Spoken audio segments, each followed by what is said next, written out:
Mapagpalang araw mga kapanalig ko kay Kristo. Ang inyong brother Nico Cruz po ito. Kumusta po kayo? Bago po ang lahat, God is forever in control. Opo, in control ang ating Panginoong Hesus. Forever in control. Hindi natin alam ang mangyayari mamaya, bukas, or mamayang gabi. Pero alam natin, hawak ng ating Panginoong Hesus. At alam na alam niya ang mangyayari. Hawak niya ang ating kapalaran at alam na alam niya ang mangyayari bukas. Dahil nandun na siya. Siya ay forever. Siya ay Diyos noon, ngayon, at magpakailanman. Ang napakagandang quote ni Father J.D. Saldivar, TV Maria. Ang gospel na tinanakay ay sa Gospel 11. Kung paano tinuruan tayo ni Lord Jesus Christ kung paano magdasal na pinakikinggan ng ating Panginoong Ama sa Langit. Panoorin po natin TV Maria social media platform ng Catholic Church Tagalog. Manunood po ang mga Gospel first reading, Psalms, pati ang preaching for the day at si Father JD ang October 12 na naatasan. Ito po ang kanyang quote: maaring hindi ibinibigay ang hinihingi natin, pero hingin mo si Lord, sasamahan at sasamahan ka niya. Zig Ziglar quote na napakaganda po. Ito po ay pagiging difference maker, pagsunod sa golden rule, pagpunta sa extra mile, paggamit ng can-do power, service, not words, dahil deeds, gawa, not words, matters most. Ito po, you can have everything in life you want if you will just help other people get what they want. Napakalinaw, ano po, makukuha mo raw ang gusto mo, makakamit mo ang gusto mong makamit na goals, dreams, sales, ano man yan, posisyon. Kung susunod ka sa golden rule na tutulungan mo muna ang iba. Yes, love your neighbor as you love yourself. Number 2, greatest commandments. Natutulungan mo muna ang iba, and then yung mga tinulungan mo, sila naman ang tutulong sa iyo para makamit mo rin ang gusto mong makamit.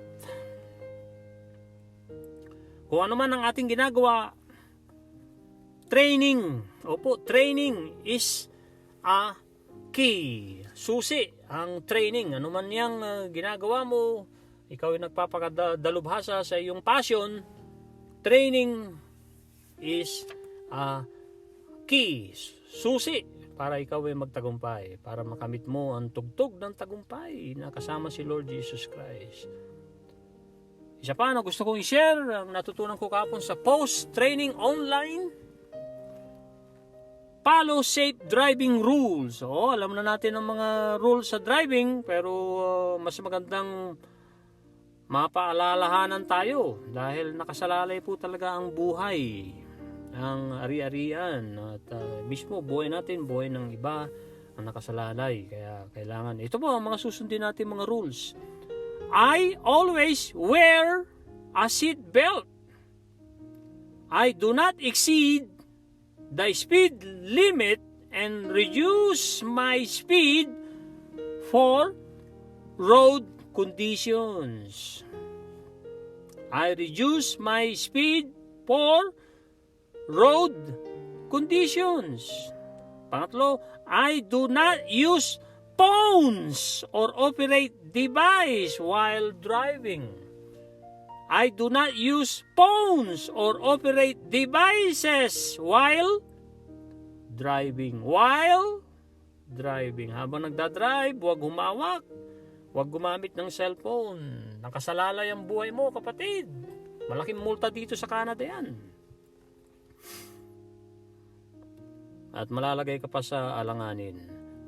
But sumunod ay I am fit, rested, and fully alert while driving. Panghuli, I follow journey management requirements. Yan po ang napakagandang paalala sa atin, especially driving. At natutokso tayo, humawak ng cellphone pagka tayo nagdadrive. Ay, bawal na bawal po yan. Laki po ng multa. Sayang ang perang iminumulta natin at nababangisan ng dungis ang ating lisensya. Dito sa Canada, napakahigpit po ng implementasyon ng bagong batas na yan. So sana nga sa buong mundo ay sinusunod yung rules na yan, dahil talagang nakasalalay ang buhay ng driver at nakasalalay ang buhay ng iba sa pag-drive ng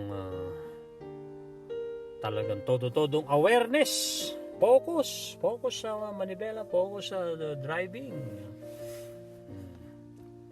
Focus sa mga nakapaskel na ikaw ay handa na magpabagal kung merong road conditions, especially kung icy, umuulan ng snow rito sa Canada kung winter time, ay kailangan talagang iba kasi ang winter driving dito sa Canada. So, kailangan talagang maging aware para makaiwas, at distancing ang the best na defensive driving sa lahat ng oras, lalo na ang winter time. Ang distance driving, ang distansya mo. Huwag tutok dahil mahirap pumreno agad kung madulas ang kalsada. Kaya ang dasal natin ay safe road for everyone.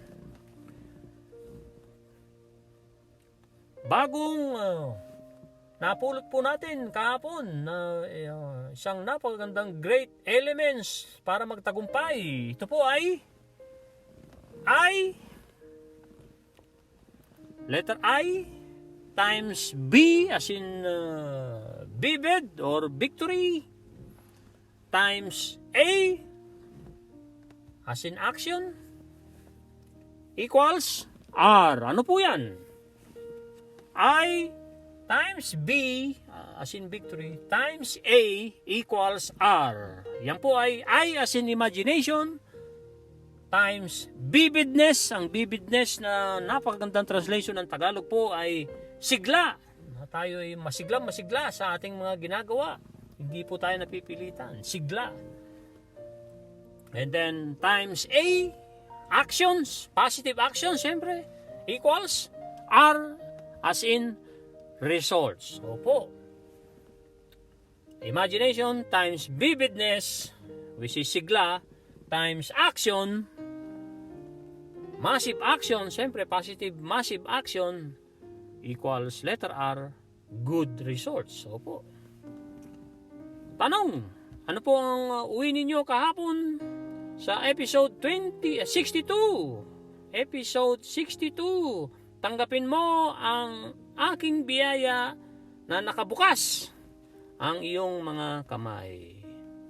Na nakabukas ng todo ang iyong mga kamay. Hindi nakatikom, hindi kalahati ang sarap bukas, kundi bukas na bukas ang iyong mga palad para tanggapin ang mga biyaya ni Lord Jesus Christ.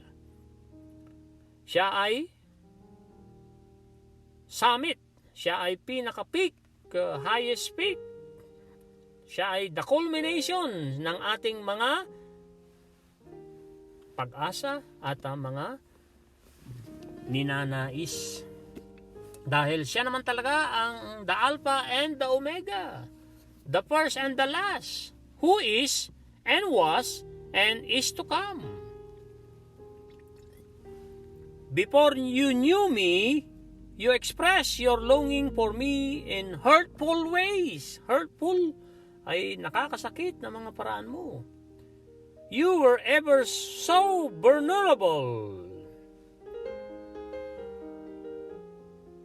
Mahina or oppressed. to the evil around you in the world. But now my presence safely shields. Sumasangga sa iyo, enfolding you in my loving arms, na yumaya po sa iyo ng todo-todo ng aking loving arms, na I have lifted you out. Yes, I have lifted. Itinaas kita, anak, out of darkness into my marvelous light. Marvelous ay kahanga-hangang ilaw. Though I have brought many pleasure into your life, not one of them is essential. Receive my blessings with open hands. Enjoy my good gifts, but do not cling to them. Turn your attention to the giver of all good things and rest in the knowledge that you are complete in me. The one thing you absolutely need is the one thing you can never lose, my presence with you. Ito na po ang episode 63. Tugunin ang aking presensyang pagmamahal na sumasambang buong isip at may katotohanan. After nyan, babasahin natin ang karugtong ng mga aral, ikalawang kabanata mula versikulo 14, 14 hanggang 26, and then yung Genesis 12 na insights ni John C. Maxwell sa John C. Maxwell Leadership Bible. 10 hinango ni Sarah Young, enjoying peace in His presence. Sarah Young, Jesus Calling. Ang mensahe ni Lord Jesus Christ ay hinango ni Sarah Young sa Hebrews chapter 11 verse 6. Hebrews chapter 11 verse 6. It says, but without faith, kung wala daw ang pananampalataya, it is impossible to please Him. For he comes to God must believe that He is a rewarder of those who diligently seek Him. Panghuling Bible verse na ating babasahin po, mga kapanalig, sa tulong ng banal na Espiritu ay nasa John chapter 4 verse 23 hanggang 24. It says, but the hour is coming, and now is, when the true worshipers will worship the Father in spirit and truth, for the Father is seeking such to worship Him. Papuri sa Panginoon. At ang desiderata ay humayo ng payapa sa gitna ng ingay at pagkukumahog, at tandaang may katiwasayang masusumpungan sa katahimikan hanggat kakayanin at nang hindi sumusuko. Ito na po ang mensahe ni Lord Jesus Christ sa episode 63, October 12. Beware of seeing yourself through other people's eyes. Yan po ang pamungad na mensahe ni Lord Jesus Christ sa atin lahat, mga kapanalig. There are several dangers, mga panganib to this practice. First of all, it is nearly impossible to discern. Discern ay pagwariin, pagtantuhin. Nagdi-discern po ba tayo pagka meron tayong nakuhang idea or narinig ng mga salita, kahit itong pakikinig natin, tayo ba ay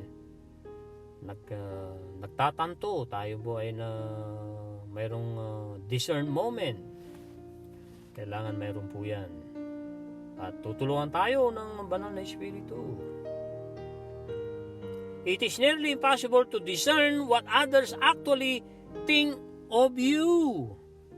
Moreover, their views of you are variable. Variable ay pabago-bago o paiba-iba. Subject to each viewer's spiritual, emotional, and physical condition. The major problem with letting others define you is that it borders on idolatry. Ano po ang borders? Ay mga hangganan. Your concern to please others dampens sa mga taong sumisira ng loob. Dampens your desire to please me, your Creator. It is much more real to see yourself through my eyes. My gaze. Gaze ay look steadily or intently. Ang ibang other word ng gaze. My gaze upon you is steady and sure, untainted by sin. Through my eyes, you can see yourself as one who is deeply eternal love. Opo, deeply, eternally love. Rest in my loving gaze and you will receive deep peace, malalim na kapayapaan. Respond to my loving presence by worshiping me in spirit and in truth, katotohanan. Pag nilay-nilayan na po natin itong episode 63 sa tulong ng banal na Espiritu. Talagang napakalaking tulong ang ating banal na Espiritong Diyos. Kung hihingiin po natin ang tulong niya, tutulungan niya tayo. Yan po ang isa sa sentro ng pangaral ni Father J.D. Saldivar ngayong araw na ito, October 12, sa TV Maria social media platforms. Kaya in-encourage ko kayong panoorin, i-like, i-subscribe, mag-comment po. Dahil tinuro ni Father J.D. Saldivar ang turo ni Lord Jesus Christ kung paano tayo manalangin. Kung bakit didinggin ni Father God in Heaven ang ating mga dasal. Tinuro po yan ni Lord Jesus Christ Gospel for Today sa TV Maria na nasusulat sa Lucas chapter 11. So maging may kamalayan ka na makita ang iyong sarili sa pananaw ng iba or sa paningin ng iba. Yes, sa paningin ng iba, other people's eyes. Maging aware ka dyan. Aware ay mag-iingat. Pagtantuhin. I-discern. Dahil, sabi ni Lord Jesus Christ, yan ay maraming mga panganib ang idinudulot niya na pinapraktis nating mga tao. Na tayo ay nag-aalala sa sinasabi, iniisip ng ibang tao. Usually, gumagalaw tayo, nabubuhay tayo dahil sa pananaw ng ibang tao. Mali po yan. I-discern ang mga salita ng Diyos, ang mga pangaral ng mga magagaling na pastors and priests, at makipagniig sa Panginoon kung ano ang mensaheng minsan ay nagpapalito sa atin. So talagang napakahalaga na ang pananaw ng Diyos ang dapat nating sinusunod, ang kalooban ng Diyos, ang kagustuhan ng Diyos, hindi yung kagustuhan ng ibang tao or kaisipan ng ibang tao. Una sa lahat, sabi pa ni Lord Jesus Christ sa ating pagninilay-nilay, talagang napaka-imposible na pagwariin mo, pagtantuhin mo ang mga sinasabi ng iba sa iyo o mga iniisip. Yes, mga iniisip ng ibang tao sa iyo. Dahil ang kanilang mga pananaw sa iyo ay variable. Variable ay pabago-bago, paiba-iba. Yes, paiba-iba ang paningin sa iyo, pananaw sa iyo ng ibang tao. Na ito ay tumutukoy na sa each viewer's spiritual, emotional, and physical condition. Subject to each viewer's spiritual, emotional, and physical condition. Ito ay nag-uugnay sa kaisipan ng tao through sa pagiging espiritu, pagiging emotional, at ang kanilang pananaw sa iyo sa pagiging physical condition. Ang pinaka-problema, malaking problema, na hahayaan mo ang ibang tao na sila ang magdikta ng iyong buhay, na sila ang mag-define, magdikta ng iyong gagawin, ng iyong buhay, ay mayroon po yang borders, mga hangganan. May hangganan po at papunta yan sa idolatry, which is nagagalit ng todo ang ating Panginoon pag napupunta na po, nahahantong yang mga pananaw na yan na iniisip natin ang nasusunod ay kapwa natin, at ang iniisip nila ay kinakatakot natin, pinag-aalala natin, yan po ay nahahantong sa idolatry. Ang iyong pag-aalala, ang iyong mga alalahanin o pag-aalala na para pahangain ng iba, dampens. Dampens ay mga taong sumisira ng loob. Yan ay mga sumisira ng loob sa iyo. Yan yung mga ninanais mo na para ako ay pahangain na iyong tagalikha. Na iyong tagalikha. Nadadivert kasi mga kapanalig. Kung lagi nating inaalala ang iniisip, sasabihin ng ibang tao, ay yun na po ang nangingibabaw sa ating buhay. So nawawala, nababawasan, or tuluyang nawawala na ang mga nasa natin, pagnanasa natin, pagnanais natin na para pahangain ang Panginoon na ating na lumikha sa atin. Mas magandang makita mo ang iyong sarili na sa realidad sa pamamagitan ng aking mga mata, at my gaze upon you is steady and sure. Na ang paningin mo sa akin ay steady, intently, tunay na tunay. At siguradong sigurado. At hindi ito untainted by sin, na natatakpan ng kasalanan. Sa pamamagitan ng aking mga mata, makikita mo ang iyong sarili as isa sa mga malalim ng nagmamahal ng walang hanggan sa akin. Sa aking labing, sa aking pagmamahal na steady, na matatanggap mo ang malalim na kapayapaan. Opo, malalim na kapayapaan ang ating matatamo, makakamit pag nanatili tayo kay Lord Jesus Christ, pag hindi po tayo bumitaw. Kaya nga, tugunin ang aking presensyang pagmamahal na sumasangbang buong isip na may katotohanan at may katotohanan.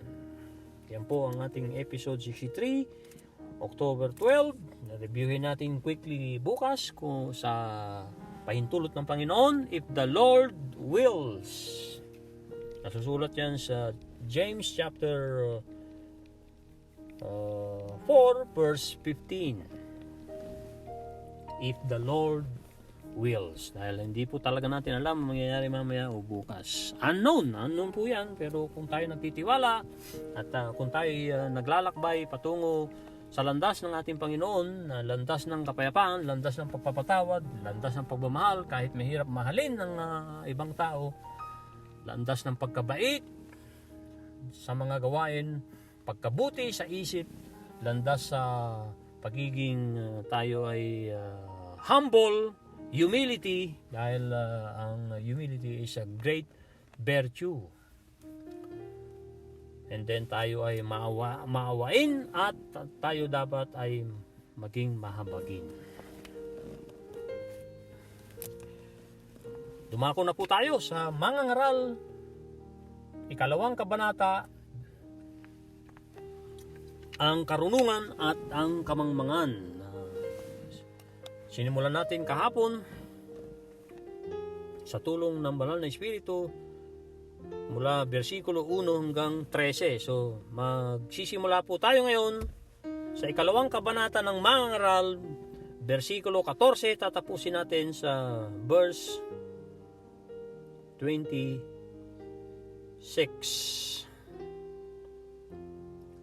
Ito na po ang verse 14 sa 2 kabanata ng mangangaral. In your notes mga kapanalig, or i-google po natin ito.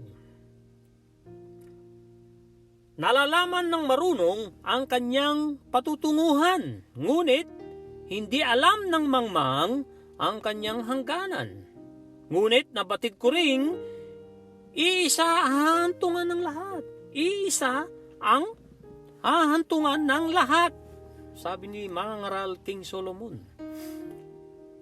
Ito po ang kadugtong sa verse 15. Sinabi ko sa aking sarili, ang sinapit ng mangmang ay siya muring sasapitin. Ano nga ba ang napala mo sa labis na pagkakamarunong? Pagkakamarunong? Tanong kasi ano nga ba ang napala mo sa labis ng pagpapakarunong? Ang naisip kong ito ay may wala ring kabuluhan, pagkat kung papano ang mangmang ay nalilimutan pagdating ng araw, gayon din ang lahat ay namamatay, maging ang marunong man o ang mangmang. Kaya nga't kinamuhian ko ang buhay sapagkat pawang kahirapan lamang ang idinulot nito sa akin. Lahat nga ay walang kabuluhan, at tulad lang ito ng paghahabol sa hangin. Wala ring halaga sa akin ang lahat ng pinagpaguran ko sa mundong ito, sapagkat ito'y maiiwan lamang sa susunod sa akin.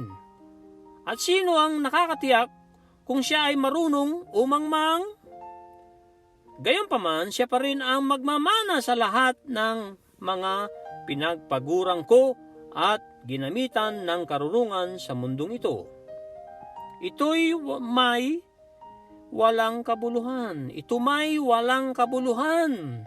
Kaya nga, nangihinayang ako pagkat ako ay nagpapagod ng husto sa mundong ito. Lahat ng pinagpaguran ng tao'y pinamuhunan niya ng karunungan, kaalaman at kakayahan. Ngunit pagdating ng araw ay iba ang magpapakasaya sa mga pinagpaguran niya. Ito ay walang kabuluhan at ito'y hindi tama. Nakakapagpapagod ka at nagpapakahirap ng husto sa mundong ito. Ang isang tao, sa mundong ito ang isang tao, ngunit para saan ba ang pagpapagod na ito? Anumang gawin ng tao'y nagdudulot sa kanya ng balisa at hinanakit. May mga gabi pang hindi siya makatulog sa pag-iisip. Ito man ay walang kabuluhan. Ang mabuti pa sa tao'y kumain at uminom at pakinabangan ang bunga ng kanyang pinagpaguran. Alam kong ang lahat ng ito ay kaloob ng Diyos. Kung wala ang Diyos, sino pa ba ang makakakain o makakaranas ng kasiyahan? Ang karunungan, kaalaman at kaligayahan ay pinagkaloob ng Diyos sa lahat ng kinalulugdan niya. Ang makasalanan ay pinagtatrabaho niya at pinaiimpok upang ibigay lamang ito sa gusto niyang pagbigyan. Ito man ay walang kabuluhan, tulad lang ng paghahabol sa hangin. Tulad lang ng paghahabol sa hangin. Napakagandang mga ngaral. Ikalawang kabanata po. Panghuli po natin tatalakayin ay nasa Genesis 12. Opo, ang insights or lesson na sinulat ni John C. Maxwell sa Bible na to, New King James Version. Pagbasa mo, and then may paliwanag si John C. Maxwell. Kaya talagang ang laking tulong. Lalo na pag paulit-ulit nang babasahin mo ang Biblia. Dahil repetition affects dramatically our success conscious. Kung repetition ng negative yung ginagawa mo kapanalig, nakaka-apekto ng todo yan sa iyong pag-iisip. Kung repetition naman ng good, nagtatanim ka ng salita ng Diyos, tumutulong sa abot ng makakaya mo, naglilingkod sa Diyos, sa linis ng iyong puso at isipan, ay talagang makakamit natin ang tagumpay kasi tutulungan tayo ng Espiritu Santo at ng ating tamang pag-iisip. Kaya laging ipinapayo, nasusulat sa Romans 12:2, be transformed by renewing our mind. Ito na po ang ating huling pag-uusapan ngayon. A leader who went the distance. Itong leader na to ang pumunta sa distansya. Ibig sabihin, extra mile ang ginawa. Ang tinutukoy na leader po dito sa Genesis 12, verse 1, 25 at 11 ay si Tatay Abraham. Ito na po. When Jews in the New Testament days spoke of their heritage and spiritual legacy, they claimed Abraham as their father. John chapter 8 verse 33 tinapos sa verse 39. Tanong ni John C. Maxwell, why did they give him the title father? A term of respect synonymous with leadership because Abraham went the distance. So, ano ang ginawa ni Genesis na ni Father Tatay Abraham na siya ang tinawag na father ng mga Jews, ng mga Hudyo. Sa Genesis 11:31, ito po, tells us that Abraham's father, sino po ang tatay ni Abraham? Si Terah. T-E-R-A-H, Terah, set out for Canaan from Ur or the Chaldeans long before Abraham made a similar trip. But for some reason, Terah stopped in Haran and never continued his journey.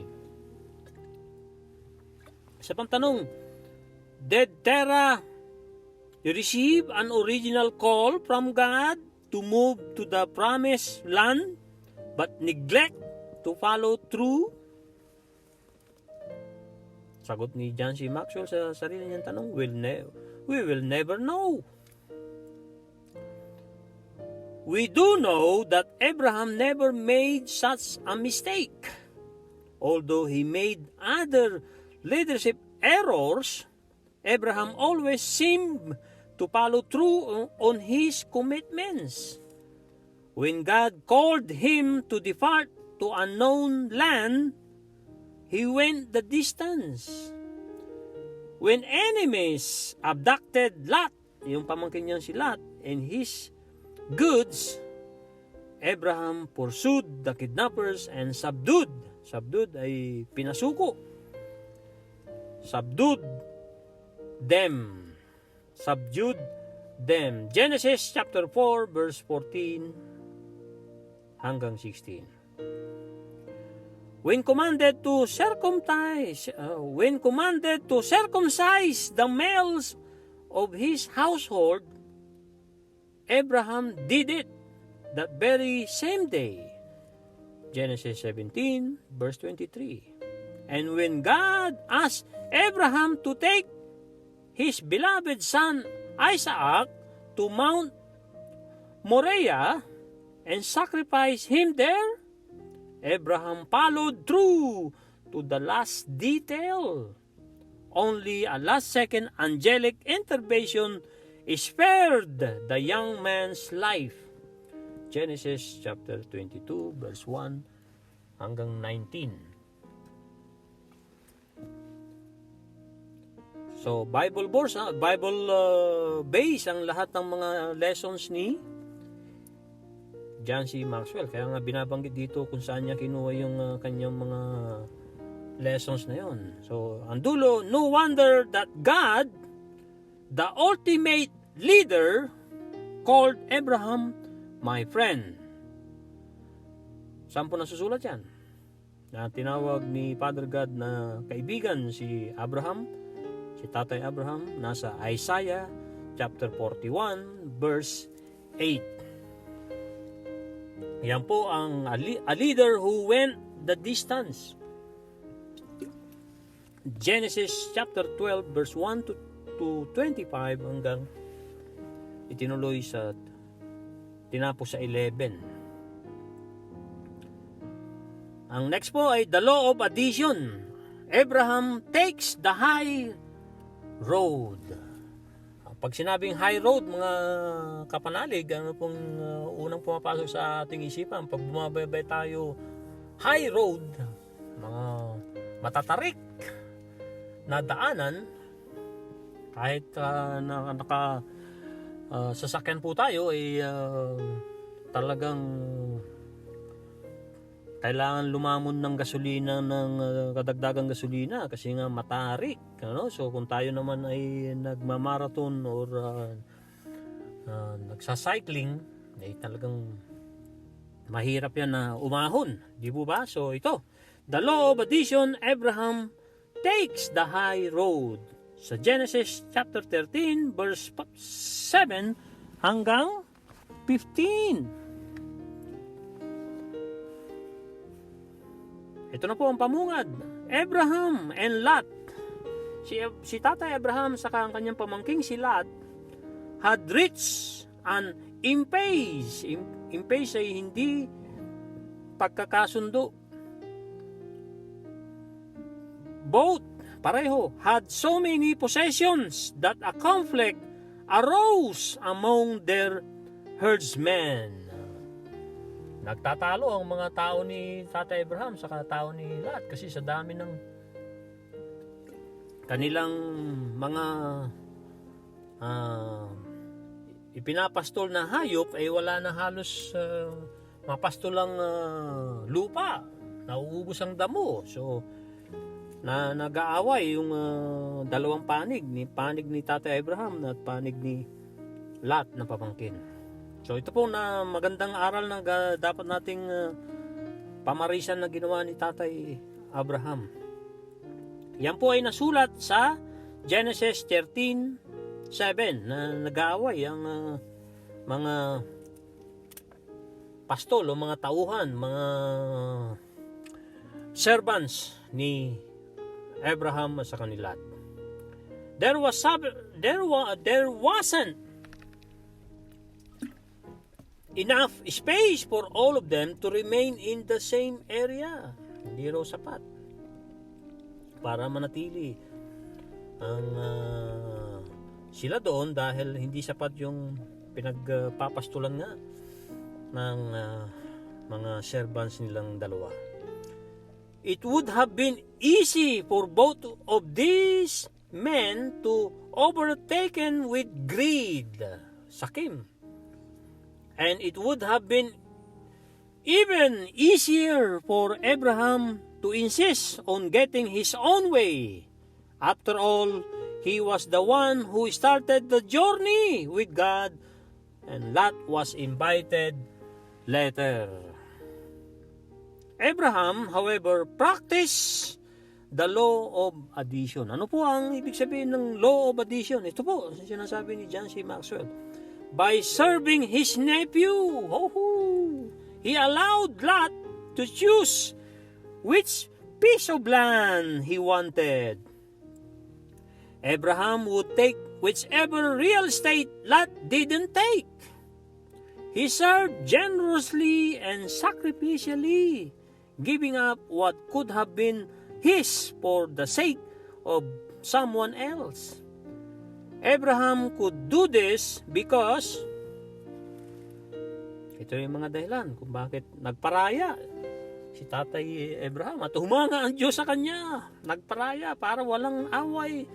Sige, piliin mo na yung gusto mong piliin lugar. Ano mang matira sa akin. Piliin mo na, mamili ka. Para hindi tayo tuluyang mag-away.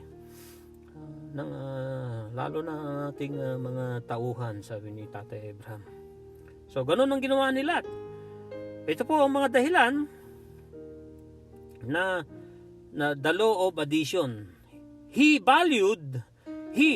Abraham ang tinutukoy dyan, valued his relationships more than his possessions. Mas pinahalagahan ni Tatay Abraham ang kanyang relasyon sa kanyang pamangking si Lot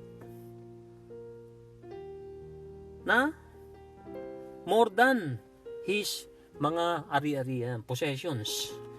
He recognized, pangalawa, that he already had more. He recognized that he already had more land than he or Lot needed. Verse 9. Yung kanina, yung valued relationship more than his possession, nasa verse 8. We are talking about Genesis 13 po pa rin tayo, mga kapanalig. Ang sumunod po, he knew, alam ni Tatay Abraham that God was in control and would do him justice in the end. Alam ni Tatay Abraham na si Father God ay nasa control. At ibibigay ni Father God kay Abraham ang hustisya sa dulo. So this is a great example of a leader taking the high road. Those who do this believe life is too short to keep score. These high road leaders realize that God is better at providing for them than they are for themselves. Lot's decision took him to Sodom, a place where his family experienced a bitter life, mapait na buhay. Ang nahantungan ni Lot, pinili niya ang Sodom na syudad. Abraham heard from the Lord and received a bountiful promise.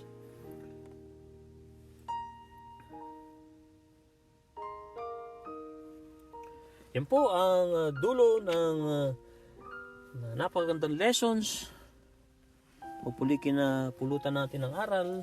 Ang aral po dyan ay magparaya dahil hindi tayo ipalulugi ng ating Panginoon. Opo, God is forever in control.